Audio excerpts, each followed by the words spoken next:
नमस्कार दोस्तों, स्वागत है यूट्यूब चैनल गोकुल स्टडी में। और कैसे हैं आप लोग? एकदम अच्छे होंगे, एकदम बढ़िया होंगे और पढ़ाई आपकी बढ़िया चल रही होगी। कमेंट बॉक्स में आप लोग लिखना कि वीडियो आपको कैसा लगा। कंप्लीट ही वीडियो आप लोग देखा करो ताकि आपको सीखने के लिए मिले। आज हम लोग बात करने वाले हैं इलेक्शन कमीशन के बारे में, चुनाव आयोग के बारे में, क्या क्या प्रावधान हैं और किस तरीके से हमारे सवाल वहाँ से बनते हैं, उन सभी की हम लोग अच्छे से बात करने वाले हैं। लास्ट वीडियो में हमने बात कर ली है विधान सभा के बारे में, विधान परिषद के बारे में, और विधानसभा और विधान परिषद के क्या क्या कार्य होते हैं, क्या राज्यपाल की शक्ति है, धन विधेयक के संबंध में कहाँ पर पहले प्रस्तुत किया जाता है धन विधेयक, सभी प्रावधानों की हम लोग अच्छे से कंप्लीट बात कर चुके हैं। आज हम लोग बात करेंगे इलेक्शन कमीशन होता क्या है, कहाँ पर प्रावधान देखने के लिए मिलता है, सबसे पहले मुख्य निर्वाचन आयुक्त कौन थे, वर्तमान में कौन, हमारे कितने सदस्य हैं चुनाव आयोग संस्था में, उन सभी की हम लोग बात करेंगे। कंप्लीट ही आप लोग इसको देखना, और लगता हो आपको कि क्वालिटी बेस्ट है तो आप लोग इसको शेयर भी कर सकते हैं। बाकी पढ़ाई आपको करनी है, पढ़ाई के लिए आप लोग शर्त मान लो, ऑर्डर मान लो या फिर रिक्वेस्ट मान लो, पढ़ाई करनी है आपको।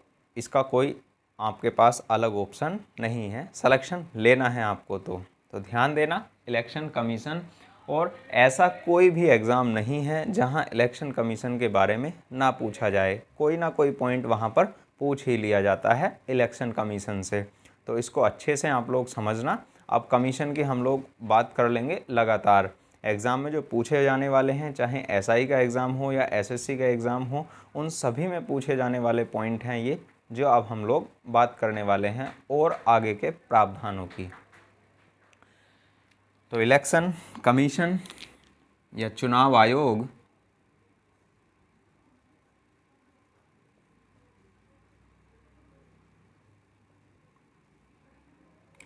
चुनाव आयोग की हम लोग बात करें तो सबसे पहला प्रावधान तो ये आता है कि संविधान में इसका उल्लेख कहाँ पर देखने के लिए मिलता है। तो आर्टिकल नंबर 324 की आप लोग जब हम लोग बात करते हैं,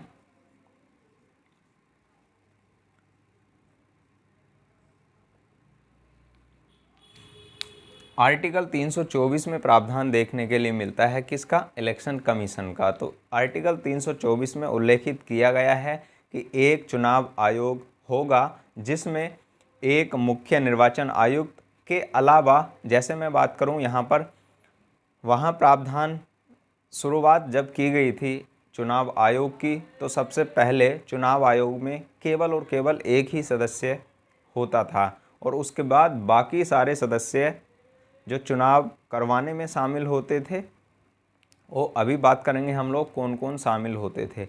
पर जब इलेक्शन कमीशन की हम लोग बात करें तो वहाँ पर कितने सदस्य थे? तो वहाँ केवल और केवल एक सदस्य होता था जिसको बोलते थे मुख्य निर्वाचन आयुक्त। प्रारंभ में चुनाव आयोग में केवल और केवल एक सदस्य होता था। उसके बाद यहाँ पर जब हम लोग बात करते हैं कि इसको बहुसदस्य संस्था बनाने की जब मांग की गई, सबसे पहले किसने की, यानी कब प्रावधान किया गया कि इसको अधिक यानी बहुसदस्य संस्था बनाई जाए। तो पहली प्रावधान की हम लोग बात करें तो वी.एम. तारकुंडे 1975 की हम लोग जब बात करते हैं तो वहाँ पर सबसे पहले प्रावधान देखने के लिए मिलता है कि इसको बहुसदस्य संस्था बनाया जाए, और उसके बाद बहुसदस्य संस्था इसको 1989 में बनाया गया। और 1989 से जब पहली बार वी.एम. तारकुंडे समिति की सिफारिश को 1975 में जो बनी थी उसकी लागू कब किया गया? 1989 में, 1989 में उसको लागू करके जो चुनाव आयोग है उस संस्था को बहुसदस्य संस्था बनाया गया। यानी एक मुख्य निर्वाचन आयुक्त के अलावा दो अन्य निर्वाचन आयुक्त इसमें होंगे, ऐसा कहा गया। और उसके बाद 1990 की हम लोग बात करें, 1990 की हम लोग बात करें, तो सुप्रीम कोर्ट ने इसको वापस से फिर एक सदस्य संस्था बना दिया था।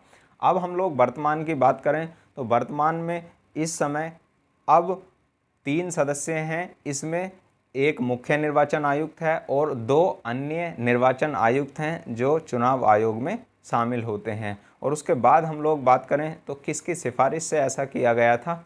गोस्वामी समिति की सिफारिश पर इसको वापस से पुनः किस में परिवर्तित कर दिया गया? बहुसदस्य संस्था में परिवर्तित कर दिया गया। और अब हम लोग यहाँ पर बात करें जो चुनाव आयोग था, सबसे पहले प्रावधान 324 आर्टिकल में कब किया गया? तो 25 जनवरी 1950 को सबसे पहले प्रावधान किया गया। और 1950 से लगातार 1989 तक यह संस्था एक सदस्य संस्था रही। और उसके बाद अभी मैंने आपके लिए प्रावधान बताए, 1989 से क्या प्रावधान आए, उसके बाद से सुप्रीम कोर्ट की क्या भूमिका रही, और उसके बाद गोस्वामी समिति की सिफारिश पर इसको वापस से बहुसदस्य संस्था बनाया गया। और वर्तमान में भी बहुसदस्य संस्था है, इसमें एक मुख्य निर्वाचन आयुक्त और 2 अन्य निर्वाचन आयुक्त शामिल हैं। उसके बाद हम लोग यहाँ पर बात कर लेंगे कि सबसे पहले मुख्य निर्वाचन आयुक्त कौन थे और ऐसे कौन से मुख्य निर्वाचन आयुक्त हैं जिनका अब तक सबसे अधिक समय तक का कार्यकाल रहा है। तो ध्यान देना, आर्टिकल 324 को अब हम लोग सिस्टमेटिक वे से लिखने की कोशिश करते हैं। इसमें चुनाव आयोग का प्रावधान किया गया है,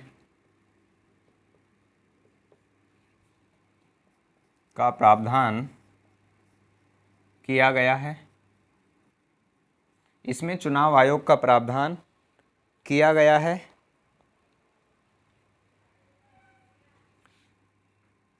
इसमें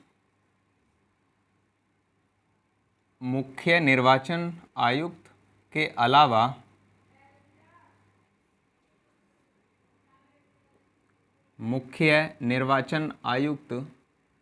अलावा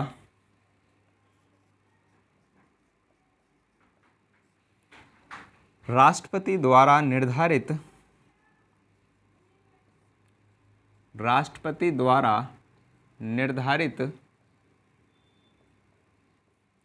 संख्या में निर्वाचन आयुक्त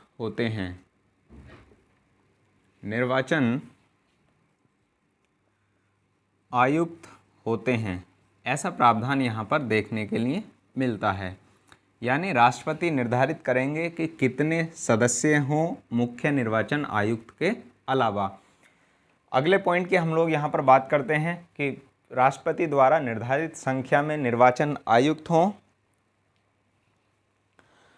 और उसके बाद यदि हम लोग बात करें जो वर्तमान चुनाव आयोग है, वर्तमान चुनाव आयोग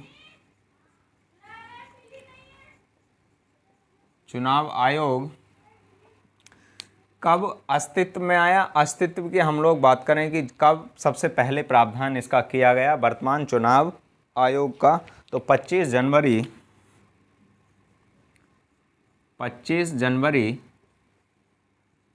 1950 को इसका प्रावधान किया गया।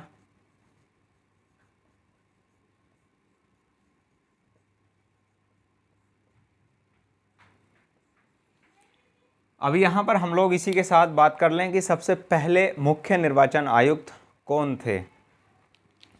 तो सबसे पहले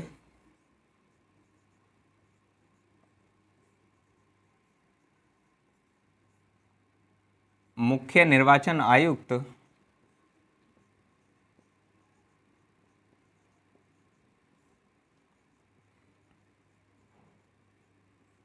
सुकुमार सेन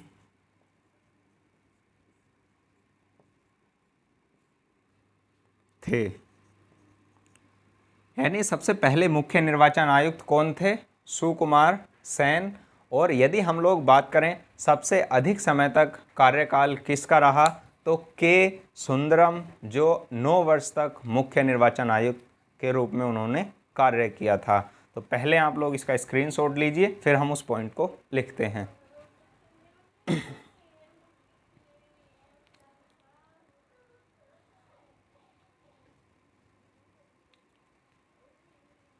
लिया होगा आपने स्क्रीनशॉट।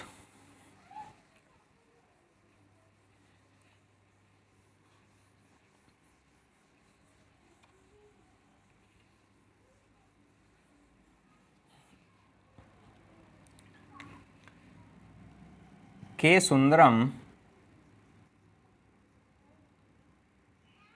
या पूरा नाम की हम लोग बात करें कल्याण सुंदरम,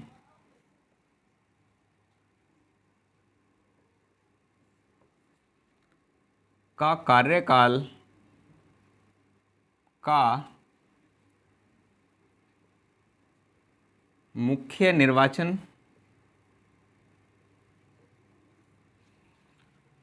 निर्वाचन आयुक्त के रूप में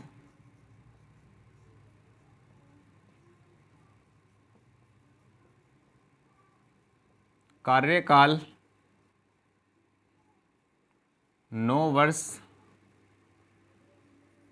तक रहा था।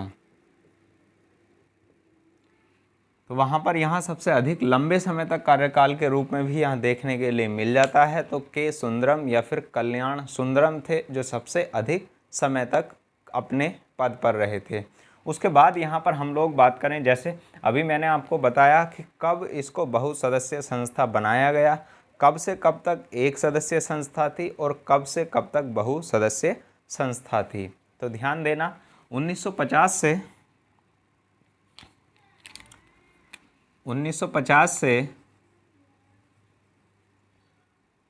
1989 तक यह एक सदस्यीय संस्था थी।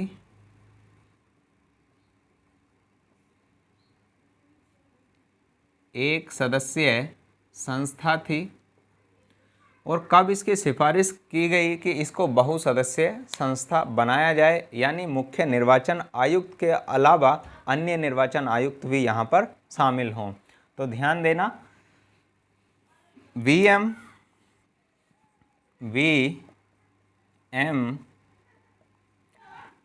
तारकुंडे समिति की सिफारिश पर, तारकुंडे समिति 1975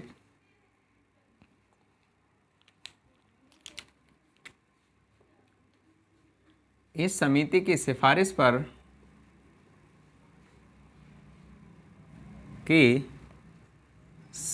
पर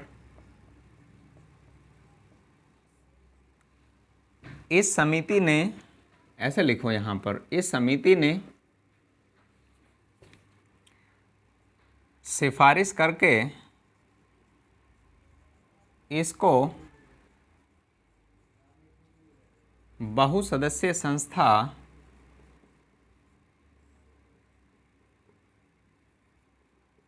बनाने की मांग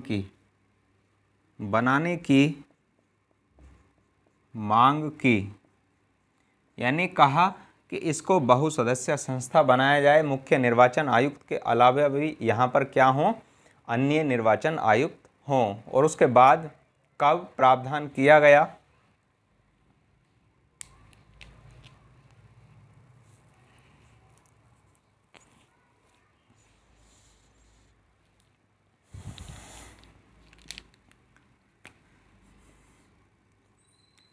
नाइनटीन 89 को पहली बार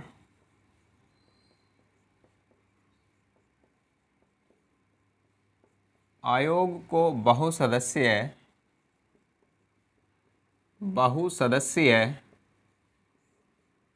संस्था बनाया गया।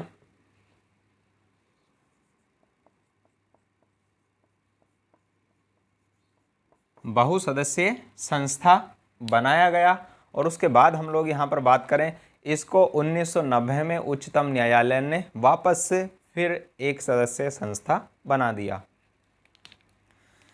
1990 में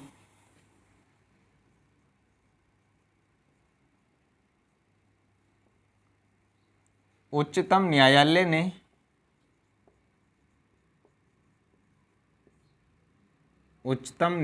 ने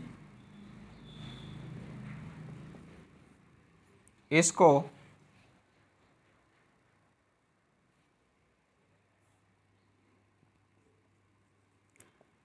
एक सदस्यीय संस्था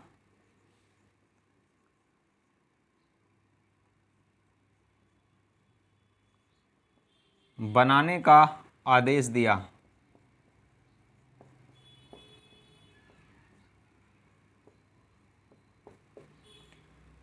स्क्रीनशॉट आप लोग लीजिए इसका, फिर उसके बाद हम लोग बात करते हैं कब इसको पुनः बहुसदस्यीय संस्था बनाया गया।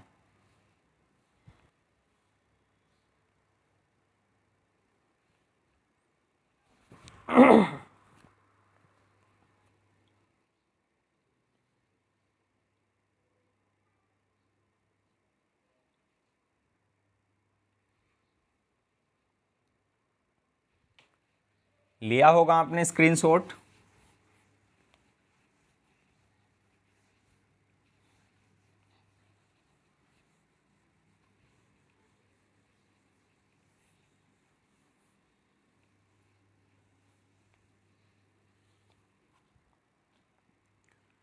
तो गोस्वामी समिति की सिफारिश पर इसको बाद में बहुसदस्यीय संस्था बनाया गया।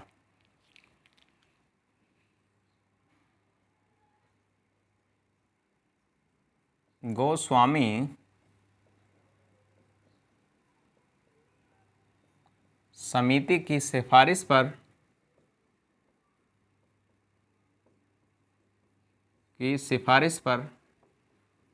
1993 में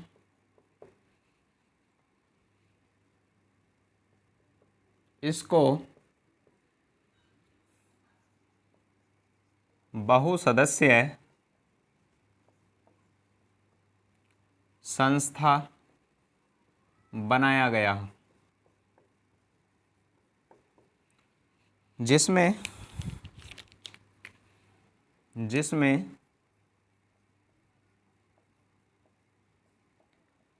एक मुख्य निर्वाचन आयुक्त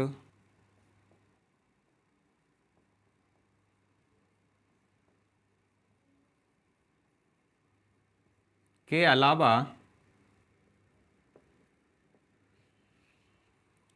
2 अन्य निर्वाचन आयुक्त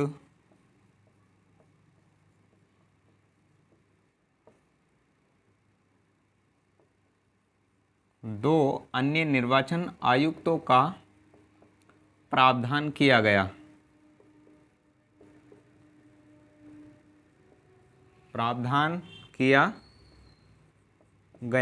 ऐसा प्रावधान यहाँ पर किया गया 1993 में कि एक मुख्य निर्वाचन आयुक्त हो और उसके अलावा 2 अन्य निर्वाचन आयुक्त भी यहाँ पर शामिल किए जाएं। तो अब वर्तमान की हम लोग बात करें तो वर्तमान में क्या कंडीशन है, 1+2 यानी एक मुख्य निर्वाचन आयुक्त प्लस 2 अन्य निर्वाचन आयुक्त इसमें शामिल हैं। उसके बाद के पॉइंट की हम लोग यहाँ पर बात करें कि हमारे पहले मुख्य निर्वाचन आयुक्त कौन रहे हैं, तो वहाँ पर सुकुमार सेन हैं। सबसे अधिक लंबे समय तक कार्यकाल किसका रहा है, तो वहाँ पर के सुंदरम या फिर कल्याण सुंदरम का रहा है। कितना, 9 वर्ष।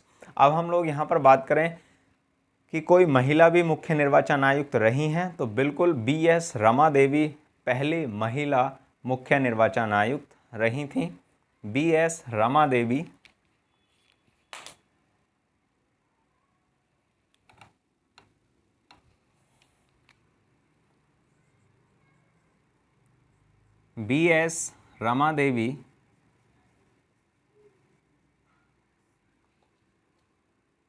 पहली महिला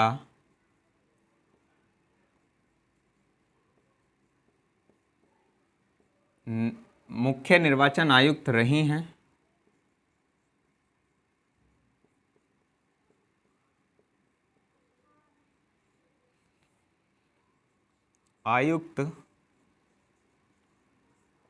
हैं। ये प्रावधान यहाँ पर देखने के लिए मिलता है।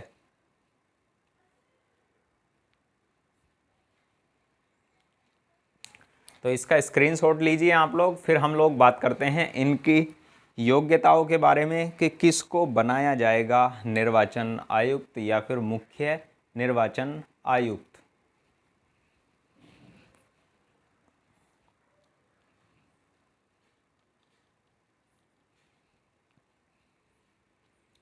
लिया होगा आपने स्क्रीनशॉट।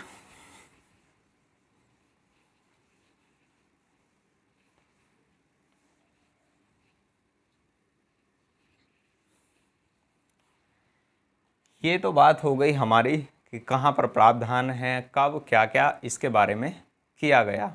अब हम लोग यहाँ पर बात करते हैं कि निर्वाचन आयुक्त या फिर मुख्य निर्वाचन आयुक्त बनाया किसको जाएगा, क्या योग्यताएं होनी चाहिए उनके पास, उनकी हम लोग बात करते हैं। तो योग्यता की हम लोग बात करें, योग्यताएं किसको बनाया जाएगा, निर्वाचन आयुक्त या फिर मुख्य निर्वाचन आयुक्त। तो संविधान की हम लोग बात करें कि संविधान में क्या योग्यताएं उल्लेखित हैं, तो संविधान में कोई विशेष योग्यता उल्लेखित नहीं है या कोई इनके बारे में प्रावधान नहीं देखने के लिए मिलता है। तो संविधान में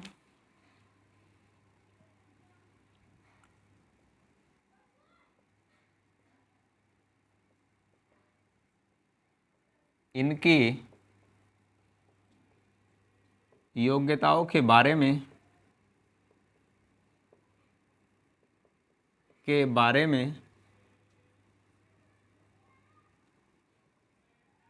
प्रावधान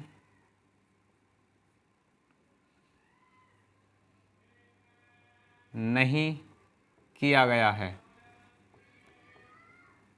यानी क्या योग्यताएं होंगी उसको उल्लेखित नहीं किया गया है। अब हम लोग बात करें तो किसी को भी बना सकते हैं, तो बिल्कुल किसी को भी नहीं बना सकते, उनके लिए योग्यता फिक्स की गई है संसद के द्वारा। पूर्व आईएएस अधिकारियों को, पूर्व आईएएस अधिकारियों को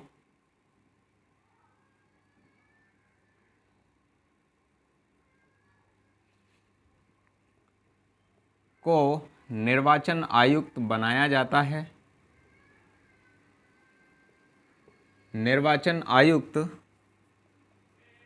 बनाया जाता है। ऐसा प्रावधान यहाँ पर देखने के लिए मिलता है कि जो पूर्व आईएएस अधिकारी होते हैं उनको क्या बनाया जाएगा, मुख्य निर्वाचन आयुक्त या फिर निर्वाचन आयुक्त उन्हीं को बनाया जाता है। इस बात को आप लोग याद रखना। अब हम लोग यहाँ पर बात करते हैं कि योग्यता ये हैं, और उसके बाद हम लोग बात करते हैं इनकी नियुक्ति के संदर्भ में, इनकी नियुक्ति कौन करते हैं। तो सभी को आंसर पता ही होगा, फिर भी हम लोग यहाँ पर लिखते हैं। तो नियुक्ति कौन करते हैं, तो नियुक्ति आपको पता है राष्ट्रपति करते हैं।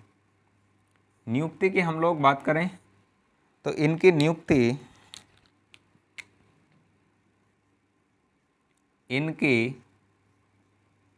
नियुक्ति राष्ट्रपति के द्वारा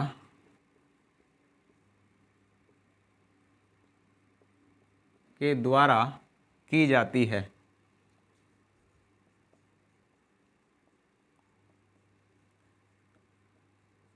व्यवहार की कंडीशन की हम लोग बात करें कि किस प्रकार नियुक्ति की जाती है, तो राष्ट्रपति किसकी सलाह पर कार्य करते हैं, मंत्री परिषद की।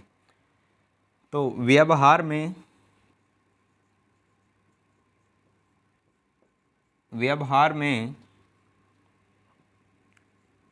इनकी नियुक्ति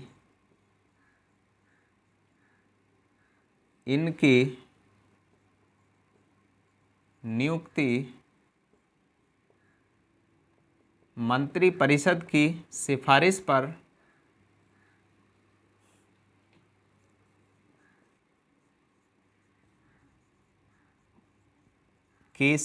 पर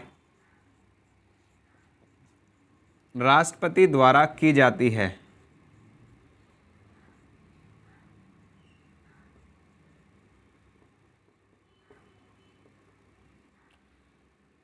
इनके संदर्भ में कोई कॉलेजियम की व्यवस्था नहीं है, यानी कोई भी कॉलेजियम नहीं है, केवल मंत्री परिषद की सिफारिश पर वैसे ही इनकी नियुक्ति राष्ट्रपति द्वारा कर दी जाती है। तो इनकी नियुक्ति के संदर्भ में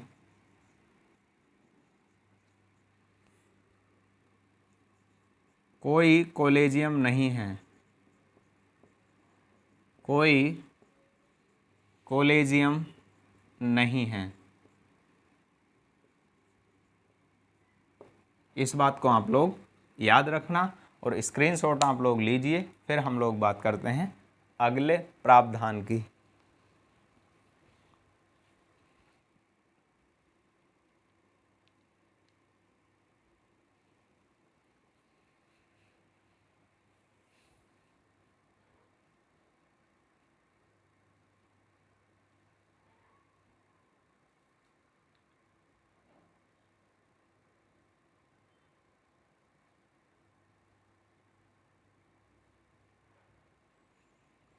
लिया होगा आपने स्क्रीनशॉट।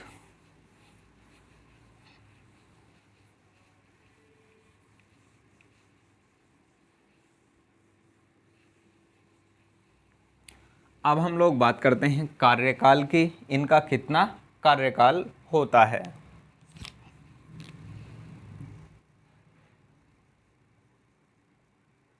कार्यकाल, तो कार्यकाल की हम लोग बात करें, संविधान में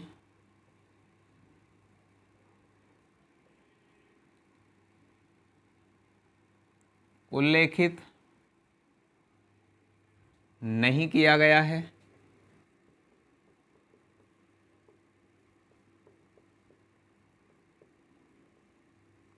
तो क्या ये हमेशा के लिए रहेंगे या फिर एक दिन के लिए, 2 दिन के लिए, 5 दिन के लिए, या फिर 5 साल के लिए, 10 साल के लिए, यानी कितने समय तक रहेंगे जो संविधान में उल्लेखित नहीं किया गया है। तो उसके हम लोग यहाँ पर बात करें, इनके कार्यकाल की बात करें तो इनका कार्यकाल संविधान में तो विशेष उल्लेखित नहीं किया गया है। तो कार्यकाल इनका कार्यकाल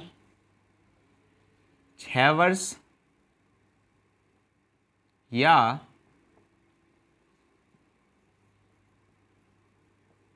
इनकी आयु 65 वर्ष हो जाने पर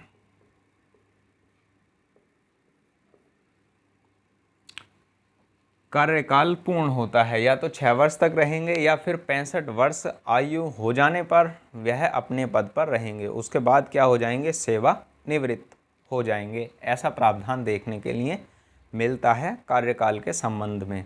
अब हम लोग यहाँ पर बात करते हैं कि इनको हटाया किस प्रकार जाएगा, कैसे हटा सकते हैं इनको, उसके बारे में हम लोग बात करते हैं कि जो निर्वाचन आयुक्त हैं उनको किस विधि से हटाया जाएगा। जो मुख्य निर्वाचन आयुक्त हैं, हटाया जाना, तो इनको सेम विधि से ही हटाया जाता है जैसे सुप्रीम कोर्ट के मुख्य न्यायाधीश को आर्टिकल 324 के अनुसार, जैसे सुप्रीम कोर्ट के न्यायाधीश को हटाया जाता है, सेम उसी विधि से ही यहाँ पर किसको हटाया जाता है, मुख्य निर्वाचन आयुक्त को हटाए जाने का प्रावधान देखने के लिए मिलता है। तो कैसे हटाया जाता है सुप्रीम कोर्ट के मुख्य न्यायाधीश को, तो सुप्रीम कोर्ट के वीडियो आप लोग देखिए। यदि आपने वो वीडियो नहीं देखे हैं तो वहाँ पर आपको कम्प्लीटली समझ में आ जाएगा कि कैसे हटा सकते हैं, कहाँ पर प्रस्ताव लाया जाता है, क्या शक्ति राज्यसभा की है, क्या शक्ति लोकसभा की है, प्रस्ताव पारित हो जाने के बाद किसके पास भेजा जाता है, किस प्रकार पूर्णतः समाप्त हो जाता है प्रस्ताव, किस प्रकार से पद पर अपने रहेंगे वो, क्या उनको निलंबित किया जाएगा या फिर नहीं। ये सारे के सारे प्रावधान सुप्रीम कोर्ट में मैंने आपको कंप्लीट पढ़ा दिए हैं। तो वहाँ पर भी आप लोग जाकर पढ़िए उसको, ताकि चीज़ें आपको बहुत अच्छे से क्लियर हो जाएं।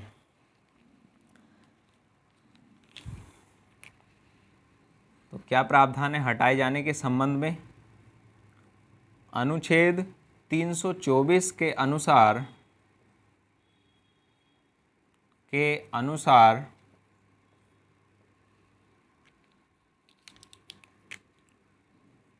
मुख्य निर्वाचन आयुक्त को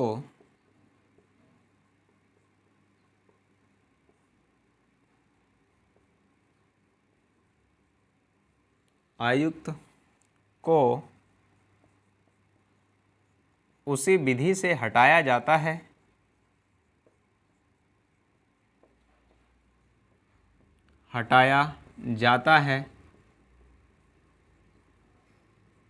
उसी विधि से हटाया जाता है जिस विधि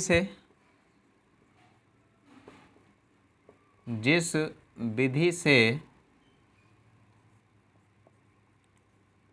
आर्टिकल 124(4)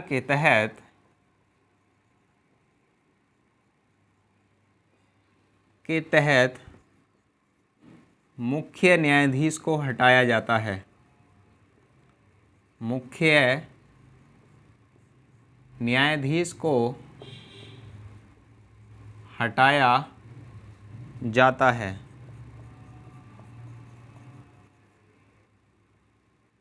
ये प्रावधान यहाँ पर देखने के लिए मिलता है, यानी मुख्य निर्वाचन आयुक्त को सेम उसी विधि से हटाया जाएगा जिस विधि से आर्टिकल 324 के अनुसार मुख्य न्यायाधीश को हटाया जाता है। तो इस प्रावधान को आप लोग याद रखना।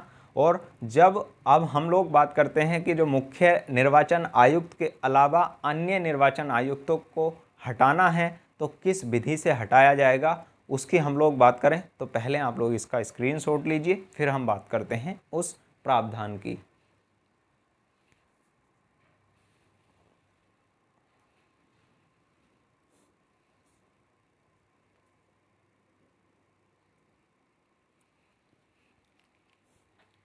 लिया होगा आपने स्क्रीनशॉट।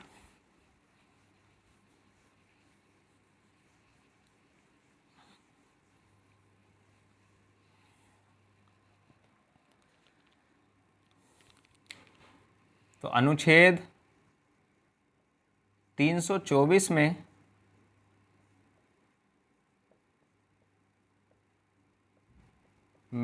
प्रावधान किया गया है कि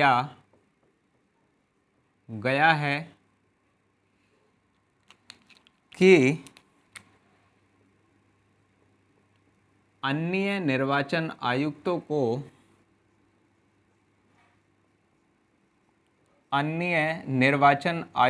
को राष्ट्रपति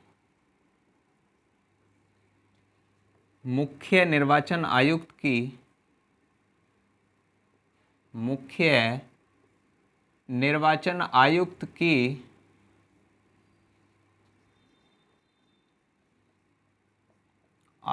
की सिफारिश पर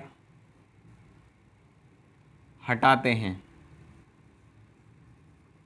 ऐसा प्रावधान यहाँ पर देखने के लिए मिलता है। आर्टिकल 324 में ही अन्य निर्वाचन आयुक्तों को हटाना है तो वहाँ पर किसके सिफारिश पर राष्ट्रपति हटाएंगे? मुख्य निर्वाचन आयुक्त की सिफारिश पर। क्या कभी ऐसा प्रावधान हुआ है? तो बिल्कुल हुआ है। नवीन चावला जी के संबंध में मुख्य निर्वाचन आयुक्त ने राष्ट्रपति से कहा था कि इनको हटाया जाए, लेकिन इनको हटाया नहीं गया था। नवीन चावला जी। तो वहाँ पर आप लोग इस पॉइंट को याद रखना।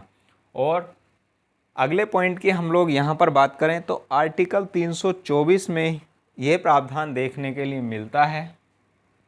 लिखना चाहो तो नवीन चावला जी के बारे में आप लोग लिख लेना। नवीन चावला जी को हटाने के संबंध में सिफारिश की गई थी 2009 में, लेकिन उनको हटाया नहीं गया था। आर्टिकल 324 में अगले प्रावधान की हम लोग बात करें तो आर्टिकल 324 में राष्ट्रपति और राज्यपाल का ये कर्तव्य बनता है कि मुख्य निर्वाचन आयुक्त को या अन्य निर्वाचन आयुक्त को या चुनाव आयोग को चुनाव कराने के लिए क्या उपलब्ध कराएं? प्रशासनिक तंत्र उपलब्ध कराया जाए। ऐसा प्रावधान भी आर्टिकल 324 में देखने के लिए मिलता है। तो अनुच्छेद या आर्टिकल 324 में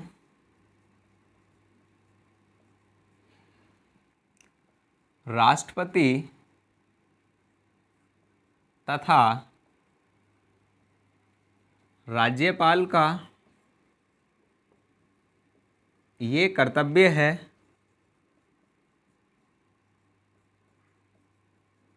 कि वह चुनाव आयोग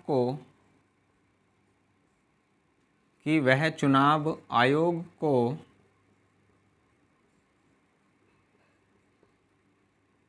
चुनाव कराने के लिए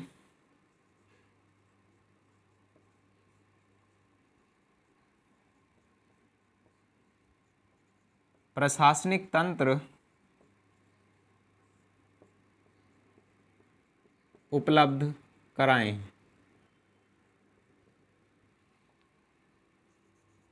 ये प्रावधान यहाँ पर कराएं। ऐसा प्रावधान यहाँ पर 324 आर्टिकल में ही देखने के लिए मिलता है। अब हम लोग बात करेंगे किसके चुनाव आयोग के कार्य क्या हैं, क्या क्या कार्य करता है चुनाव आयोग। चुनाव कराने के अलावा भी अन्य कार्य करता है, तो कौन कौन से कार्य हैं उन सभी की हम लोग बात करेंगे नेक्स्ट वीडियो में। कैसा लगा वीडियो आपको कमेंट बॉक्स में आप ज़रूर लिखना, और लगता है कि आपको बेस्ट क्वालिटी थी तो आप लोग इसको शेयर कर सकते हैं। Thank you, all the best. पढ़ते रहिए, मस्त रहिए, ज़बरदस्त रहिए।